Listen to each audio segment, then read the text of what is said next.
Dan di sini terlihat ya, Tias itu memaksakan diri untuk bangun. Tentu saja Gino pun jadi semakin khawatir. Gino meminta kepada Tias untuk mendengarkan apa kata dokter. Kamu udah benar pulih.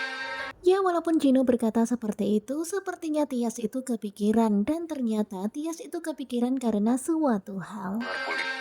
Baru pulang. Sementara Gino terus memaksa supaya Tias beristirahat. Dan nanti kalau sudah pulih, baru Tias boleh pulang. Aku juga nggak bisa terlalu lama di sini. Kemudian akhirnya Tias pun jujur kepada Gino kalau dia tuh nggak bisa terlalu lama di rumah sakit ini Kita nggak bisa karena ternyata alasannya adalah Tias itu nanti khawatir nggak bisa bayar. Ya karena Tias kan pergi dari rumah nggak bawa apa-apa. bayar. Dan sambil rada-rada sungkan, Tias pun berkata seperti itu kepada Gino. Dia khawatir nggak bisa bayar biaya rumah sakit.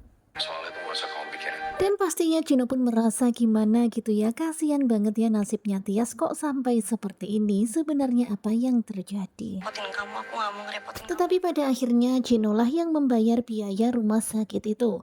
Dan terlihat ya Tias setelah itu tetap memaksa diri untuk bangun dan pergi dari rumah sakit itu. Dan pastinya Gino pun bertanya-tanya Tias mau kemana. Dan ketika Tias ditanya Tias mau pergi kemana, Tias itu bingung mau jawab apa. Tias tuh malah bertanya kepada Bu Yuni, kita mau pergi kemana? Dan mendengar kata-kata Tias itu tentu saja Gino pun semakin kaget. Tadi kamu bilang apa dek, pergi kemana? Ya pastinya Gino bertanya-tanya ya, sepertinya ada sesuatu yang terjadi, tetapi Tias nggak mau menceritakannya kepada Gino. Dan akhirnya Gino pun menawarkan diri untuk mengantar Tias. Kemudian Tias tuh semakin kebingungan dan juga galau.